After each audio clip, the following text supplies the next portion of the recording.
ఈరోజు మనము కథ గురించి మాట్లాడుకుందాం.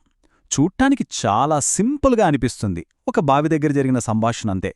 కానీ యోహాను సువార్త 4వ అధ్యాయంలోని ఈ కథ మనందరి జీవితాల్లో ఉండే ఓ తీరని దాహం గురించి మాట్లాడుతుంది.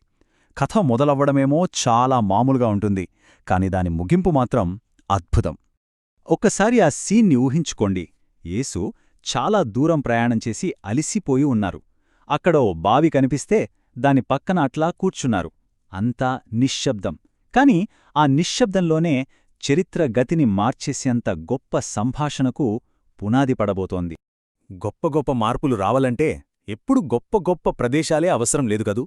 కొన్నిసార్లు ఇలా ఒక మామూలు బావి దగ్గర, ఒక సాధారణ మధ్యాహ్నం పూట జీవితాల్నే మార్చేసే సంఘటనలు జరుగుతాయి. అదే ఈ కథలోనే అసలైన స్పెషాలిటీ. చాలా సాధారణంగా కనిపించే దానిలోంచి ఒక అసాధారణమైన విషయం బయటకు రావడం. సరే, ఇప్పుడు మొదటి విభాగానికొద్దాం.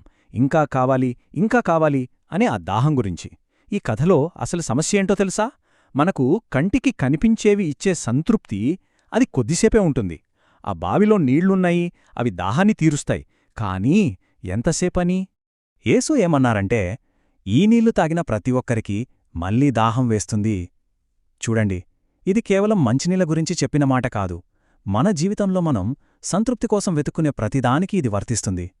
ఈరోజు మనకు ఫుల్లుగా అనిపించిన విషయం రేపటికి మళ్ళీ మనల్ని ఖాళీగా చేసేస్తుంది. ఆ పాతకాలం నాటి బావికి మన ఇప్పటి మోడ్రన్ లైఫ్కి చాలా దగ్గర సంబంధం ఉందండి. ఆలోచించండి. ఈ రోజుల్లో మన సంతృప్తి కోసం మనం ఏ బావుల దగ్గరికి వెళ్తున్నాం? డబ్బు, మంచి కెరీర్, సోషల్ మీడియాలో వచ్చే లైకులు, కామెంట్లు ఇవన్నీ మన దాహాన్ని ఆ కాసేపు తీరుస్తాయేమో అంతే, శాశ్వతంగా మాత్రం కాదు. ఇదే అసలైన పాయింట్. ఇదిలా ఉంటుందంటే ఒక పగిలిపోయిన కుండలో నీళ్లు పోసినట్టుంటుంది. ఈరోజు నిండినట్టే అనిపిస్తుంది, కాని రేపటికి చూస్తే మళ్ళీ మొత్తం ఖాళీ. మన లోపలున్న ఆ అసలైన దాహముందే, దాన్ని ఈ పైపై విషయాలు ఎప్పటికీ తీర్చలేవు. ఇక రెండో భాగానికొస్తే ఇది ఒక ఊహించని కలయిక. ఈ కథలో యేసు ఆమె కోసం ఎలా ఎదురుచూస్తున్నారో మనం చూస్తాం. ఇది అనుకోకుండా జరిగిపోయింది కాదు, దీని వెనుక ఒక ఖచ్చితమైన ఉద్దేశముంది.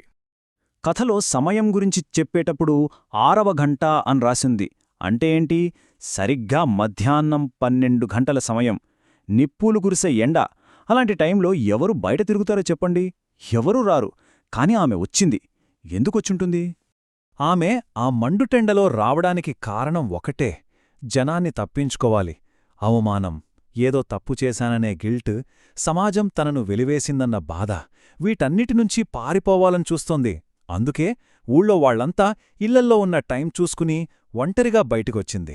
ఈ ఒక్క సంఘటన మనకు చాలా గొప్ప సత్యాన్ని చూపిస్తుంది. చూడండి, మనం ఎక్కడైతే దాక్కోవాలని ప్రయత్నిస్తున్నామో, ఎక్కడైతే ఒంటరిగా ఫీలవుతున్నామో, ఎక్కడైతే మనసు విరిగిపోయి ఉన్నామో, సరిగ్గా అదే చోట ఆయన మనకోసం ఎదురుచూస్తూ ఉంటారు.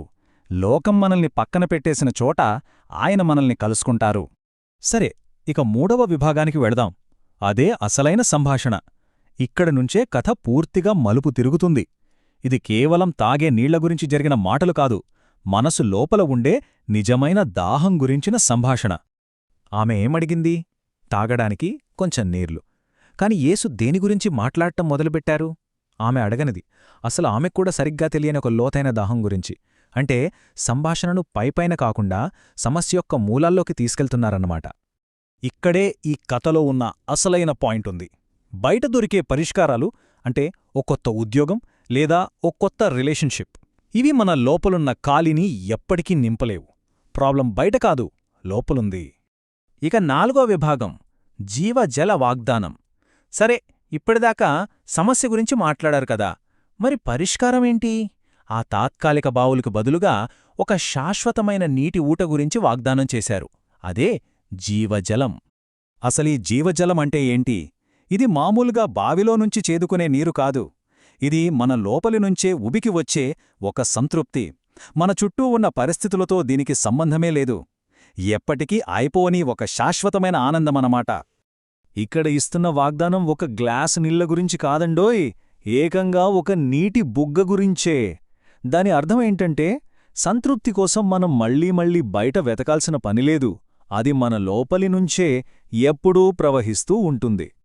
ఈ జీవజలం మనలో ఉన్నప్పుడు దాని ఫలితం ఎలా ఉంటుందంటే, బయట పరిస్థితులు ఎలా ఉన్నా సరే లోపల ఒక ప్రశాంతత, ఒక ఆనందం ఉంటాయి. అది సమస్యలొచ్చినా, కష్టాలొచ్చినా చెక్కుచెదరదు. సరే, ఇక చివరి విభాగానికొచ్చాం. అవమానం నుండి ప్రకటన వరకు. ఈ ఒక్క సంభాషణ ఆమె జీవితాన్ని ఎలా తలకిందులు చేసేసిందో చూద్దాం. కథ మొత్తంలో ఇదే అత్యంత డ్రమాటిక్ టర్న్.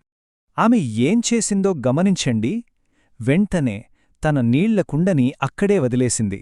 ఆలోచించండి, దేనికోసమైతే అంత దూరం ఆ ఎండలో కష్టపడి నడిచి వచ్చిందో అది ఇక ఆమెకు అక్కర్లేదు.